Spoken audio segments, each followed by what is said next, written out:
The sound did not carry far, but it was aimed with the precision of a duelist's pistol. Ilera, Duchess of Blackwood, heard it from across the drawing room, a room filled with the scent of hothouse lilies and the low murmur of polite society. She was arranging a folio of prints on a side table, a task she had given herself to avoid the direct currents of conversation. His mother, the Dowager Duchess Augusta, was holding court by the fireplace. Her voice, though never raised, had a quality of cut glass. "She has a certain composure," a visiting baroness remarked, her gaze flicking towards Ilera. And then came the reply, delivered with a faint, dismissive smile. "Composure is a necessary attribute for a temporary duchess." Temporary. The word was not a pronouncement of fact, but of intent. It hung in the air, shimmering and venomous. Ilera did not flinch. She did not turn. She carefully straightened the last print, a botanical illustration of a night-blooming cereus, a flower that bloomed for a single night before dying. The irony was not lost on her. Her gloved fingers smoothed over the paper, the motion slow and deliberate, a small, physical anchor in a suddenly treacherous sea. She felt the eyes of the room on her back, a prickling heat of pity and curiosity. They were waiting for her to break, to weep, to flee. She did none of those things. Her husband, Alistair, the Duke, was not present. He was in his study with his solicitor, attending to the endless business of the estate, the business that had necessitated their marriage in the first place. Her modest but unencumbered fortune for his ancient but heavily mortgaged name. It had been a transaction, conducted with all the passion of a grain sale. He had been polite, distant, and impeccably correct. He had performed his duties as a husband with a kind of weary resignation, a man fulfilling a clause in a contract he wished he had never had to sign. He still mourned Lady Anne, the woman he was meant to marry, the woman his mother had adored, taken by a fever 2 winters past. Ilera was not a wife. She was a remedy. And remedies, once the ailment is cured, are no longer required. She finished with the prints, turned, and allowed her eyes to sweep the room. Her gaze met no one's directly. It was a practiced art to see everything while appearing to see nothing. She saw the Baroness's flicker of discomfort, the slight, satisfied tilt of the Dowager's head. She saw the other guests quickly finding new topics of conversation, their haste a confession of their complicity. They had all heard, and none had defended her. She moved towards the doors, her steps measured, the silk of her gown whispering against the Aubusson carpet. As she passed the small settee where her own distant cousin, a paid companion to a woman of no particular importance, was seated, the girl looked up, her face a mask of horrified sympathy. Ilera gave a nearly imperceptible shake of her head. Pity was a cage, and she would not enter it. She did not seek out her rooms. Instead, she took a winding passage that led to the west wing, a part of Blackwood Manor that had been largely closed off since the old Duke's passing. Dust motes danced in the thin shafts of late afternoon light slanting through the grimy windows. The air was cold and still, smelling of decaying paper and time. She found the door she was looking for, the ducal library. It was not the grand showpiece library on the ground floor, but the working library, the archive. It had been Alistair's grandfather's domain, and no one had shown it much interest since. The key was in the lock. She turned it. The hinges groaned in protest. Inside, the room was a cathedral of chaos. Books were stacked on the floor, ledgers overflowed from shelves, and scrolls of parchment were tied with rotting ribbon. A thick blanket of dust covered everything, softening the sharp edges of neglect. To anyone else, it would have been a daunting mess. To Alara, it was a sanctuary. Here was a problem she could solve. Here was a world she could order. She took off her gloves, laying them carefully on a cleared corner of a massive oak desk. Her hands, pale and fine-boned, looked surprisingly capable in the gloom. She ran a finger along the spine of a leather-bound volume, leaving a clean, dark track in the dust. She would not be temporary here. Here, she would build something. She would take their neglect and make it into a legacy. It would be her own silent answer. The days that followed settled into a new rhythm. Alara took her meals in her rooms, pleading a recurring headache that was both a fiction and a profound truth. She appeared for dinner each evening, a pale, quiet figure at the far end of the long dining table, speaking only when addressed, her answers brief and precise. She gave the Dowager Duchess no ammunition, no display of emotion to dissect and disapprove of. She was a ghost in her own house, a portrait that breathed. Alistair noticed her absence, but only as one notices a shift in the climate. The house felt colder, quieter. He attributed it to a natural period of adjustment. He was not a cruel man, merely a deeply preoccupied one.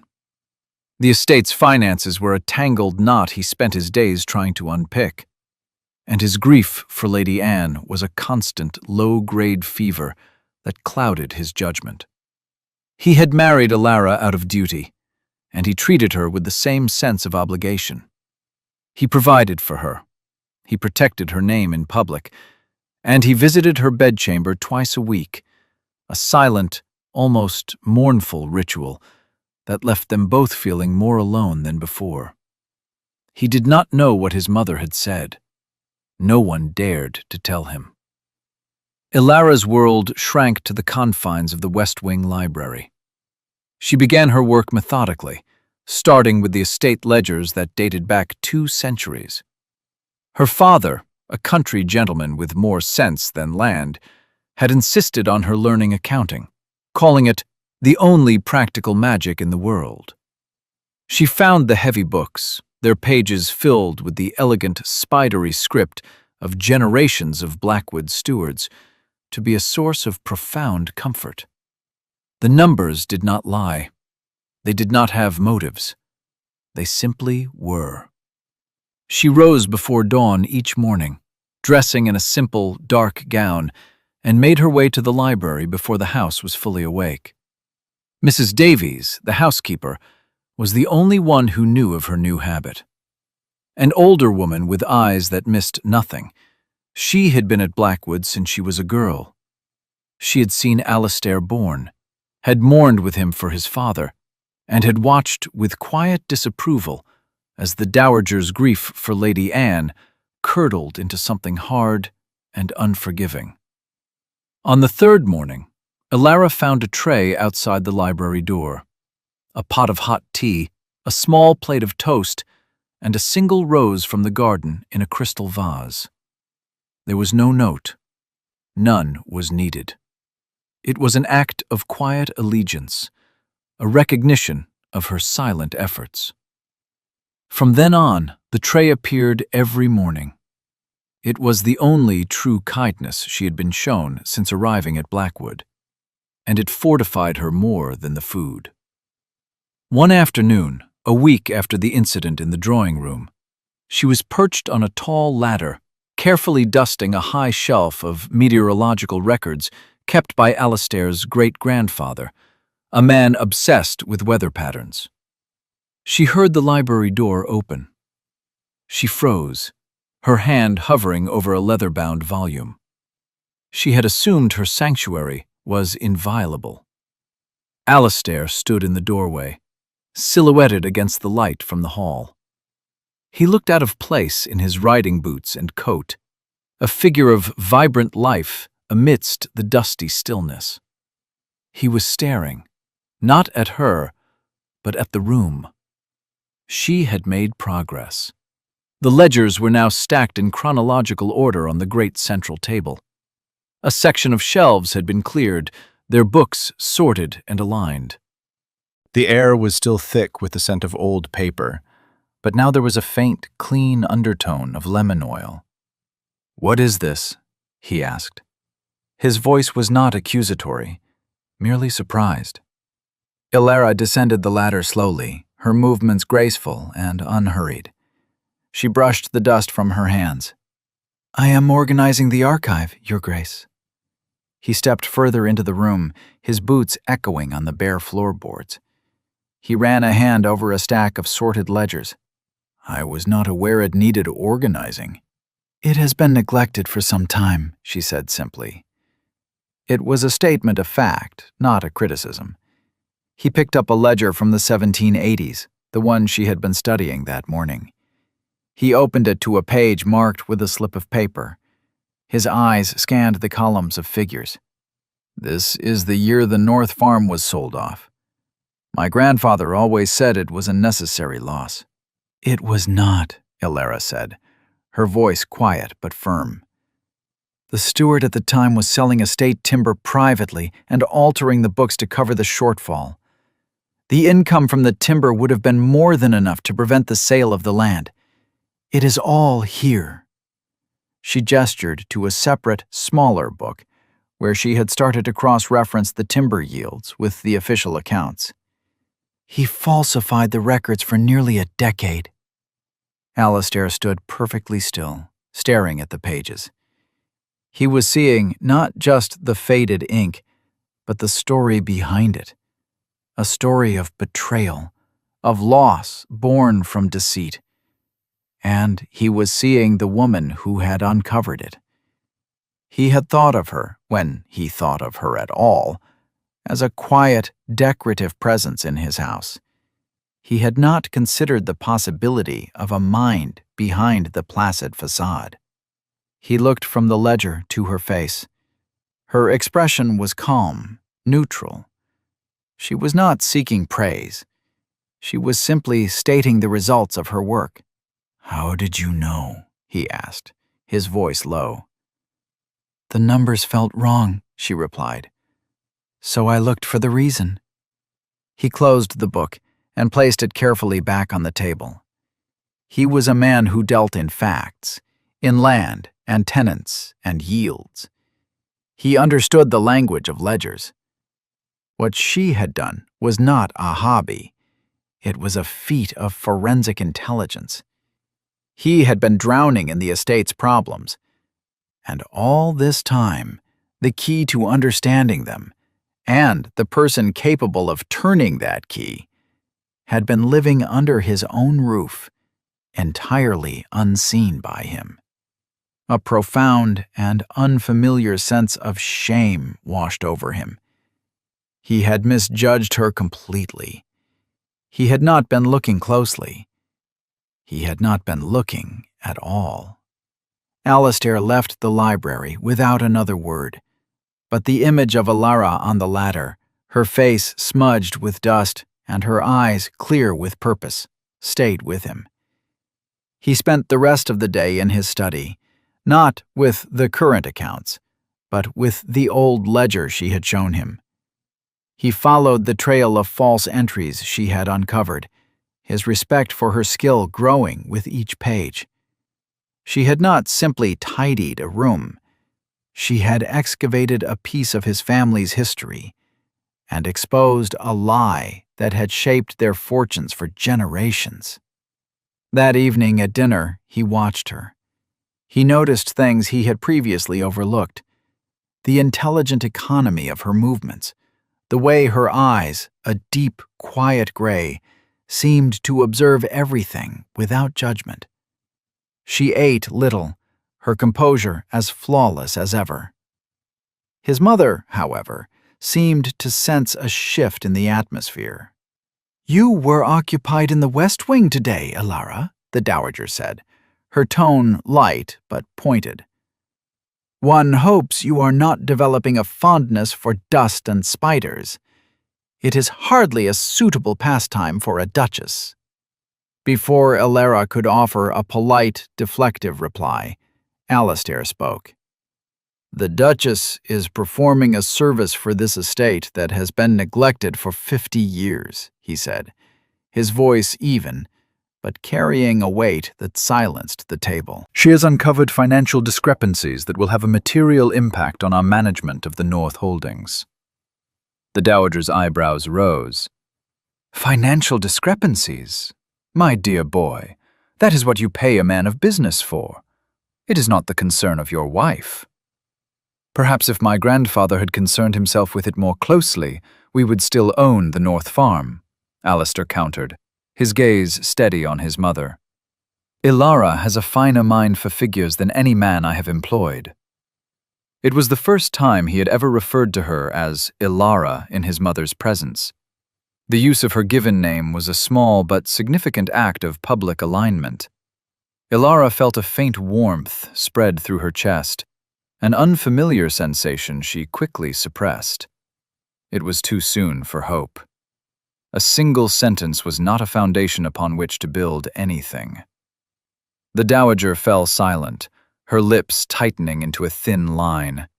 She had been publicly contradicted, and she did not care for it. Later that week, seeking to understand the change in his son, Alistair found Mrs. Davies overseeing the polishing of silver in the butler's pantry. He leaned against the doorframe, watching her work. "Mrs. Davies," he began, "you have been with this family a long time." "Since I was a girl, Your Grace," she replied, not looking up from her task. "Tell me about the Duchess." It was not a request. It was a quiet command. Mrs. Davies set down a silver salt cellar and finally met his eyes. Her expression was unreadable. "What is it you wish to know, Your Grace? She is your wife." The gentle rebuke was unmistakable. "You should know these things yourself." Alistair had the grace to look abashed. "I mean, is she content? She seems distant." "The Duchess is a woman of great dignity," Mrs. Davies said carefully, choosing her words like polished stones. "She does not perform her feelings for an audience. She came to this house to be your partner, to help you restore its fortunes. She has asked for nothing for herself. She spends her days bringing order to a part of this house no one else has cared to enter for decades. She eats alone. She walks alone. Whether that is contentment, Your Grace, you are in a better position to judge than I." The housekeeper's words were a quiet indictment. He had seen Elara's presence as a solution to his financial problems, not as the arrival of a person with her own needs and feelings. He had offered her a title and a roof over her head, but he had not offered her a home. He had not offered her himself. "My mother," he began, but trailed off, unsure how to phrase the question. "The Dowager is grieving," Mrs. Davies said, her voice softening slightly. "She loved Lady Anne. She fears what she does not know." She picked up her polishing cloth again. "But fear is no excuse for unkindness, Your Grace, and a house divided by its own mistress and master cannot stand for long." He left the pantry feeling as though a veil had been lifted. Mrs. Davies had confirmed what the ledger had first suggested. Elara was a person of substance, of quiet strength, and he, along with his mother, had treated her as a shadow. The injustice of it settled in his gut, a cold, heavy weight. It was not enough to acknowledge her competence in private. He had to remedy the coldness that had defined her existence at Blackwood. He had to address the source of the wound. That night, he went to the library. He had not intended to speak with her, only to see her. He stood in the shadows of the hallway, looking through the half-open door. She was at the desk, a single candle illuminating her face and the papers before her. She was not reading a ledger, but a thin volume of poetry. Her expression, unguarded in her solitude, was filled with a profound and gentle melancholy. As he watched, she raised a hand to her cheek, and he realized with a jolt that she was crying. A single tear traced a path down her face, glittering in the candlelight, before she wiped it away with a swift, impatient gesture. She was not a creature of perfect, unfeeling composure. She was a woman in pain, a pain she took great care to hide from the world. And he knew, with a certainty that pierced him to the core, that he was the cause of it. He had allowed it to happen. His silence had been his consent. The sight of Ilara's solitary tear acted upon Alistair like a physical blow. It was the piece of evidence he could no longer ignore, the emotional data point that reconfigured his entire understanding of the past months. His neglect had not been benign. It had been an active harm. He retreated from the library doorway before she could see him, a storm of self-recrimination brewing inside him. He determined that he must make a gesture, an offering. The next afternoon, he went to the vault where the Blackwood family jewels were kept. He bypassed the more ostentatious pieces, the diamond tiaras and emerald necklaces. He chose the ducal pearls, a triple strand that had been worn by every Duchess of Blackwood on her wedding day for 200 years. They were not the most valuable item, but they were the most significant, a symbol of continuity and acceptance. His mother had pointedly kept them in her possession, claiming Ilara had no need of them for their small, private ceremony. Retrieving them was, in itself, a statement.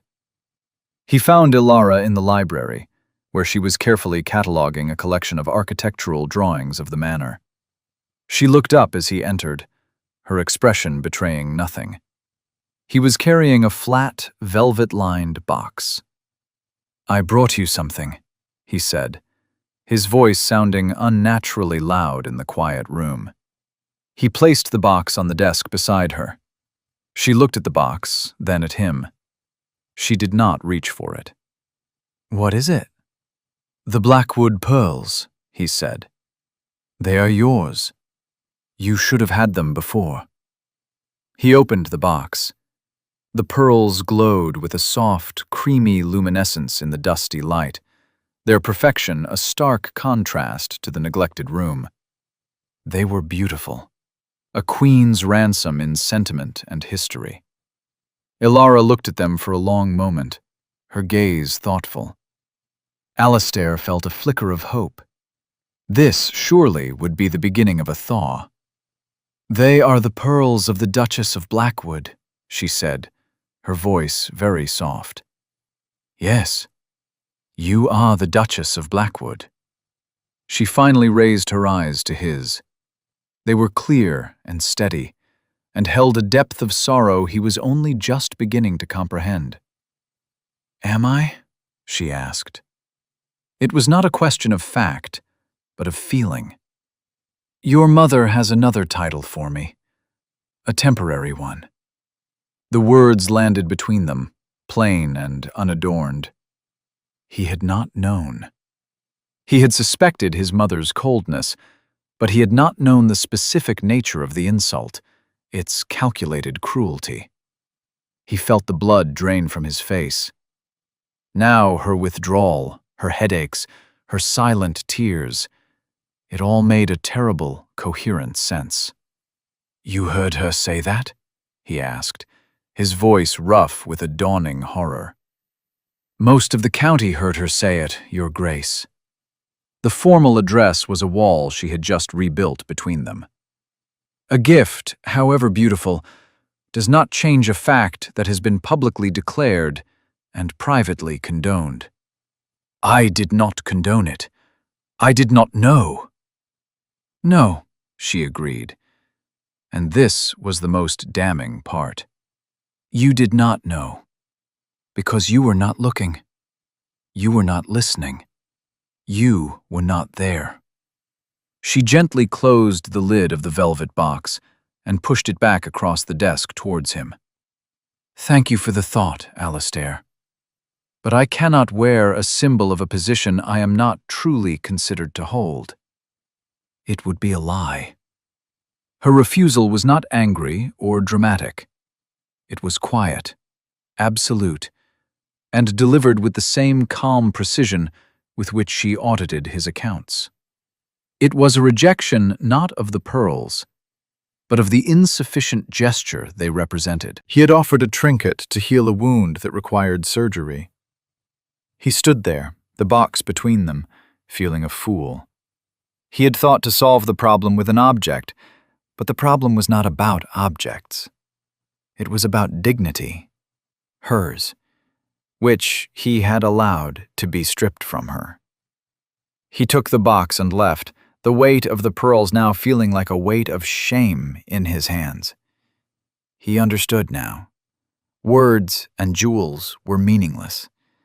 An apology was not enough. He needed to act. The damage his mother had done was public. The remedy would have to be public as well. And it would have to be permanent. It would have to be something that could not be undone. Something that would rewrite the very terms of her position, not just in his house, but in the world. He went not to his study, but straight to the Dowager's apartments. The Dowager Duchess Augusta was taking her afternoon tea in her private sitting room, a space of oppressive floral chintz and silver-framed photographs. The largest of these was of Lady Anne, her smile bright and confident. Augusta looked up, surprised, as Alistair entered without being announced. "Alistair, to what do I owe this unexpected intrusion?" He closed the door behind him, the click of the latch sounding unnaturally final. He was still holding the pearl case. He set it down on a small table with a definitive thud. "You will apologize to my wife," he said. There was no preamble, no softening of the demand. Augusta's teacup paused halfway to her lips. She placed it back in its saucer with a faint clatter. "I have no idea what you are talking about. You called her a temporary duchess at the Carswells' reception, in front of half the county." A flicker of something, annoyance, perhaps a sliver of guilt, crossed her face before being replaced by a mask of hauteur. "It was a slip of the tongue, an observation made in a private conversation." "It was a public declaration of war," Alistair countered, his voice dangerously quiet. "It was a calculated cruelty designed to humiliate her and to undermine my marriage. You have spent the last 6 months treating my wife as an interloper, a placeholder. It ends today." "She is a placeholder," Augusta's composure finally cracked. "You were meant to marry Anne. You were meant to have a life of love and passion, not this sterile arrangement with a merchant's granddaughter. She is not our kind, Alistair. She has no breeding, no spirit.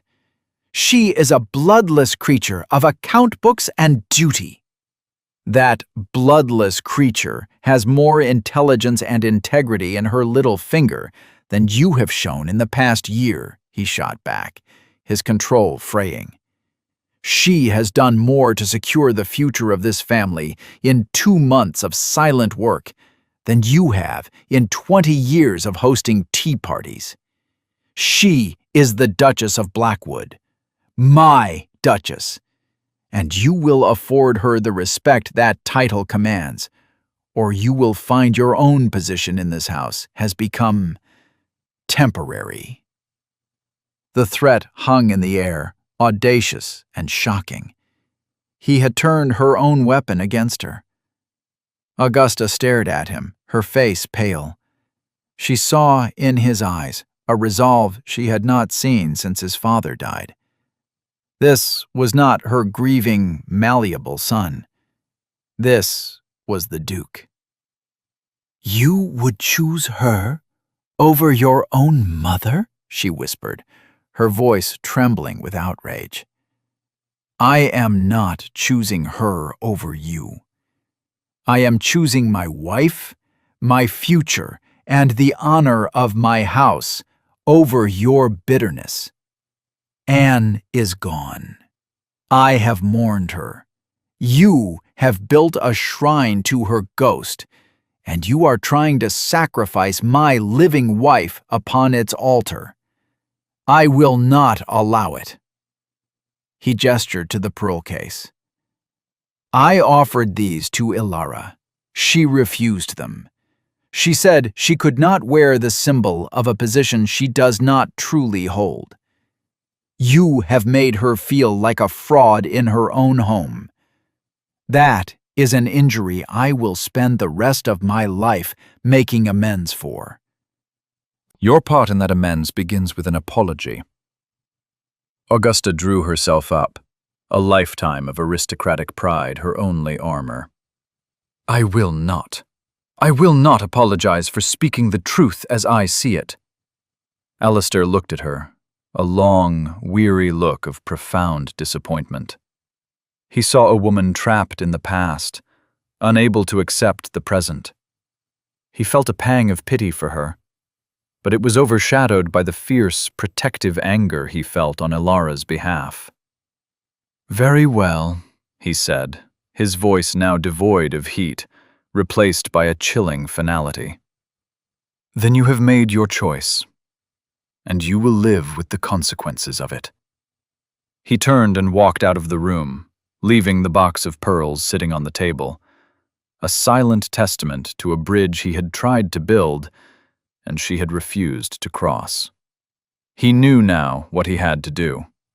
An apology from his mother would have been a start, but it would have been given under duress, its sincerity questionable. It would not have been enough to truly heal the wound. The cure had to be more radical. It had to be a public act so definitive that it would extinguish the very possibility of the word temporary ever being associated with his wife again. He was going to unmake a part of his own history to secure her future. The idea, once it took root, felt not like a sacrifice, but like a liberation. Our story will continue in a moment, but first, a word. If you, our dearest viewers, are finding a home in this tale of quiet dignity and earned love, perhaps you might consider subscribing to our channel. It costs nothing but a click, yet it means the world to us. Let us know in the comments where you are listening from. It is a joy to imagine our stories finding you in every corner of the globe. Now, back to Blackwood Manor. The following week, invitations were sent from Blackwood Manor for a formal dinner. The guest list was small but influential, including all the key local families who had been present at the Carswells' reception. The Dowager assumed it was Alistair's attempt to force a public reconciliation, and she prepared herself for a battle of wills. Ilara assumed it was a social obligation she must endure, another evening of polite smiles and veiled scrutiny. She chose her gown with care, a simple, elegant silk the color of slate, unadorned by any jewelry save for her plain gold wedding band. She would present them with a surface so smooth their insults could find no purchase. The evening began with a palpable tension.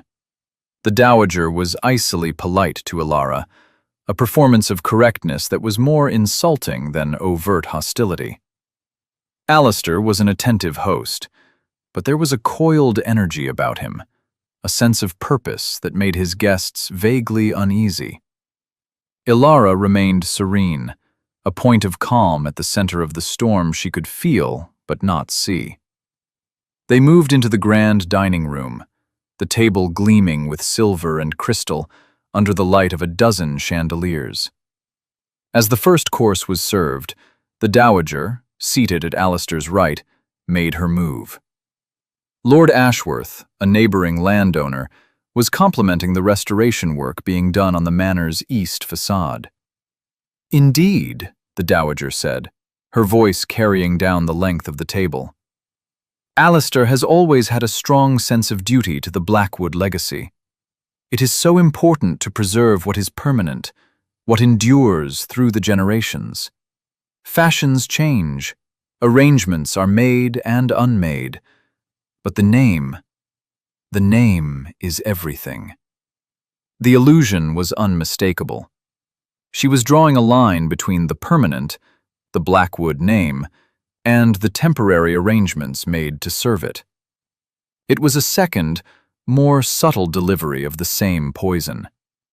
Ilara felt the familiar cold knot tighten in her stomach, but her expression did not change. Alistair, however, laid down his fork. He did not look at his mother. He looked down the table, his gaze finding and holding Ilara's. Then he rose to his feet. A hush fell over the room. "My mother is right," he began, his voice clear and resonant. "The name is everything. It is a symbol of our history, our honor, and our future." He paused, letting the weight of his words settle. "Which is why I have taken steps to change it." A collective gasp went around the table. The Dowager stared at him, her face a mask of disbelief. "Alistair, what are you talking about? Have you lost your senses?" He ignored her.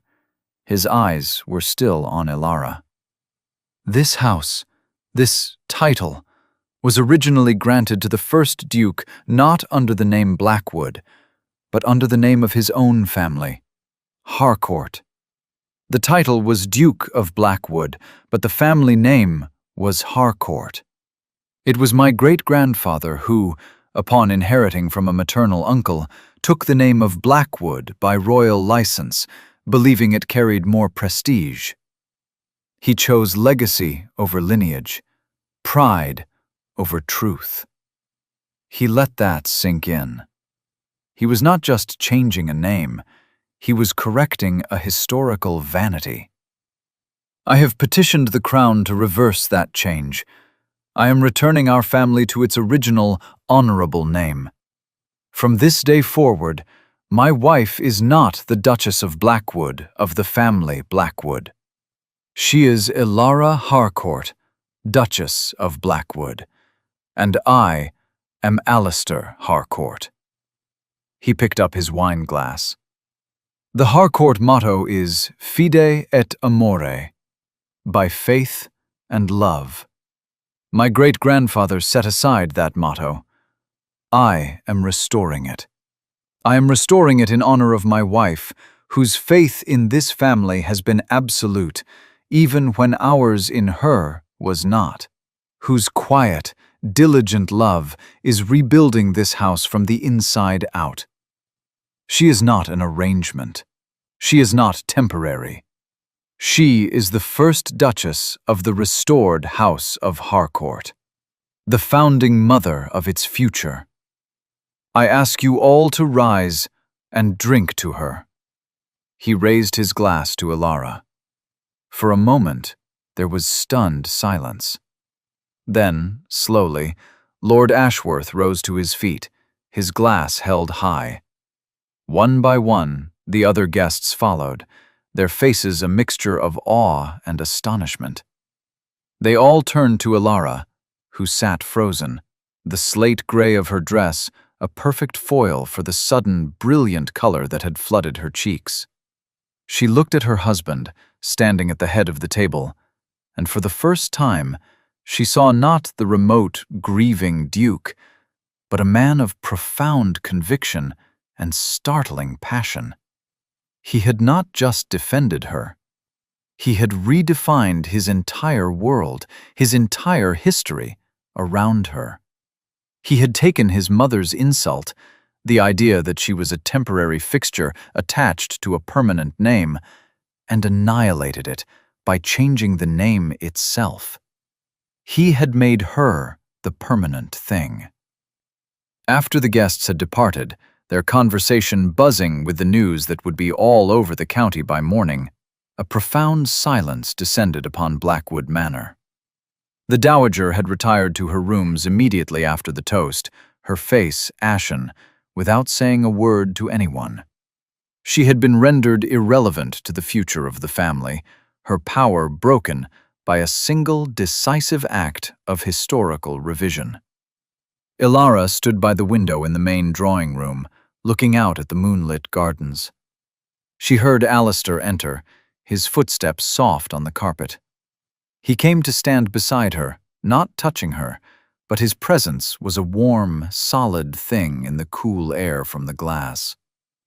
For a long time, neither of them spoke. The silence was not empty, but filled with the unsaid things that had accumulated over months.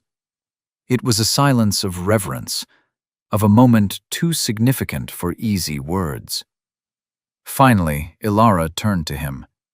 Her eyes were shimmering with unshed tears, but her voice was steady. "Why?" she asked. It was the only word that mattered. "Because it was the truth," he said simply. "And because it was the only apology that meant anything. Words are cheap. I could have said I was sorry 1,000 times, but it would not have erased what you heard, what you were made to feel. I had to make a new fact, a fact so large and loud that it would silence the old one forever." He reached out then, not to embrace her, but to take her hand. His fingers gently traced the plain gold band on her finger. "This ring," he said, his voice low and raw with emotion, "was given in duty. I would, if you would let me, I would like to give you another, one given in love." He was not looking at her face, but at their joined hands. It was a confession, offered with a humility she had never expected from him. He was the Duke, a man of power and pride, and he was laying his heart at her feet, admitting his failure, asking for a new beginning. "You changed your name," she whispered, the enormity of it still settling in her mind. "For me." "I found my name," he corrected her gently. "I found it when I saw you in the library, creating order out of chaos, finding truth in forgotten books. I realized I had been living under the wrong name, in the wrong story. You are my truth, Ilara, by faith and love." She felt the tears she had held back for so long finally spill over, tracing paths down her cheeks. They were not tears of sorrow, but of a deep, shattering relief. The pain she had carried in silence for months was finally being seen, acknowledged, and healed. He had witnessed her. He had truly seen her. She raised her other hand and laid it over his. "There is no need for another ring, Alistair," she said, her voice thick with emotion. "This one will do. Its meaning has been changed tonight. It is no longer a ring of duty." He finally looked up, meeting her eyes. In their depths, he saw not the cool, remote Duchess, but the woman who had wept alone in the candlelight, the woman who had painstakingly pieced together his family's history, the woman who had borne humiliation with a dignity that shamed them all. He saw his wife, his partner, the first and only Ilara Harcourt. He raised her hand to his lips and pressed a kiss to her knuckles, a gesture of fealty, of reverence. It was not the act of a duke to his duchess, but of a man to the woman who had become the anchor of his world. The house was quiet around them. Outside, the moon cast long shadows across the ancient lawns. Nothing had changed, and yet everything was different. The temporary had been made permanent. A transaction had, against all odds, become a love story. and in the quiet heart of Blackwood Manor, the Harcourt legacy was beginning. The weeks that followed the dinner were transformative. The news of the Duke's decision to revert to the Harcourt name spread like wildfire through the aristocracy. It was seen as a wildly romantic, almost radical gesture. Speculation was rampant, but Alastair's public tribute to his wife had been so unequivocal that the narrative was set. This was not an act of madness, but one of profound devotion. The whispers about the temporary Duchess died overnight, replaced by an awed respect for the woman who had clearly captured the formidable Duke's heart so completely. The Dowager Duchess Augusta remained in her rooms. She was not unwell, but she had been defeated. Her world, built on the unshakable foundation of the Blackwood name and legacy, had been dismantled. She was now the dowager of a house whose name she barely recognized, her connection to its future severed. Alastair continued to ensure her comfort, but the emotional distance between them was a chasm. He had drawn a line, and she had found herself on the wrong side of it. For Ilara and Alastair, the change was more intimate. The house itself seemed to breathe easier. Alastair moved his work from his formal study to the great oak desk in the West Wing library.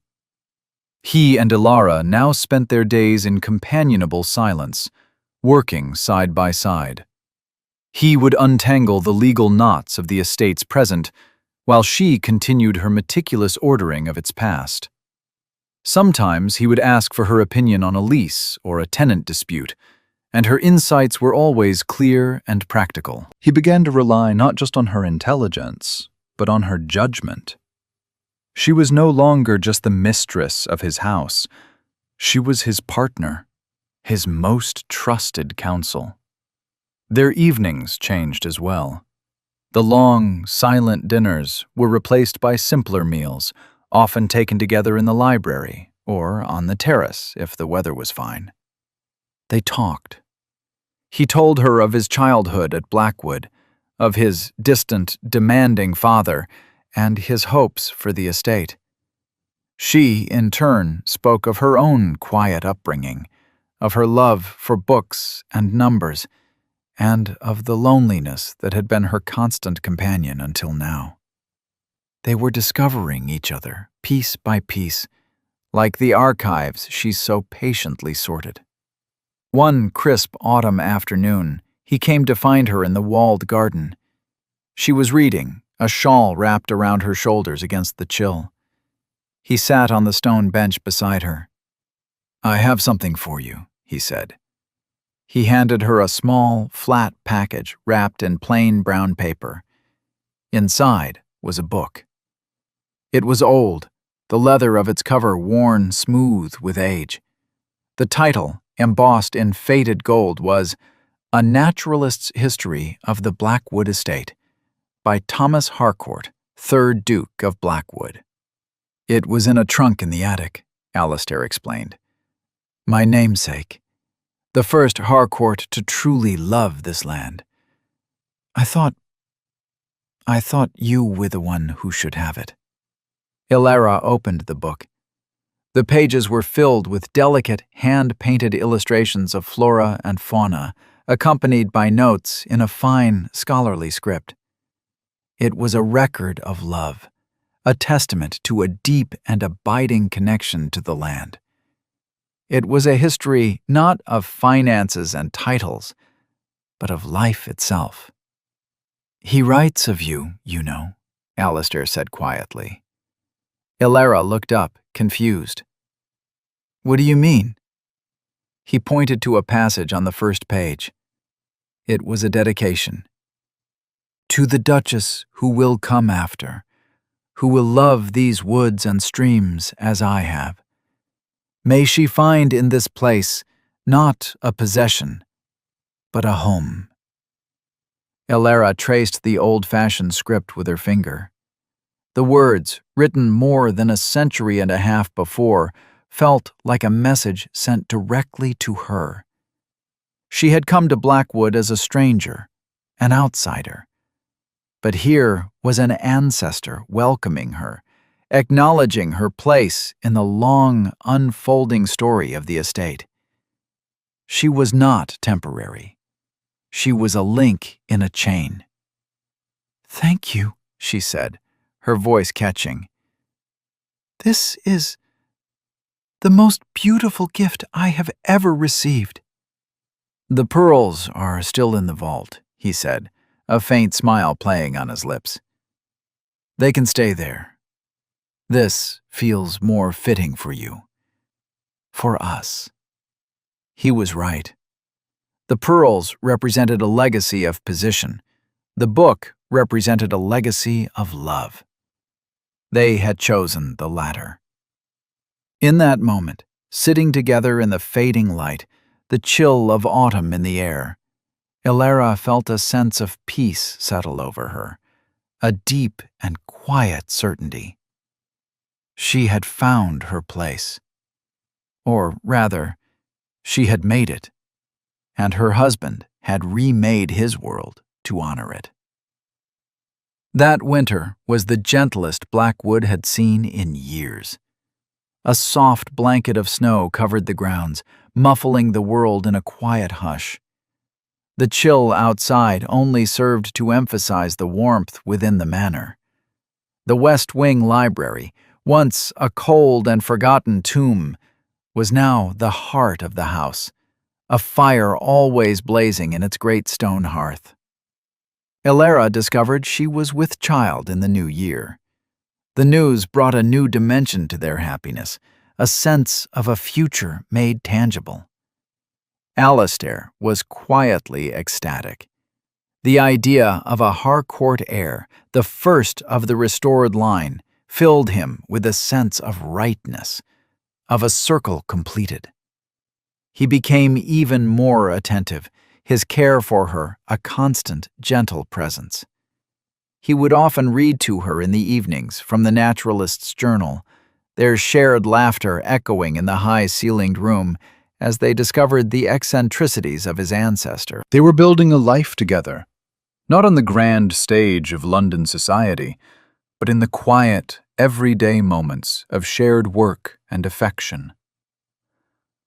One evening, as they sat by the fire, Elara rested her head against his shoulder. The child within her stirred, a faint, fluttering movement. "Do you ever regret it?" she asked softly. "Changing the name. It was such a violent thing to do to your own history."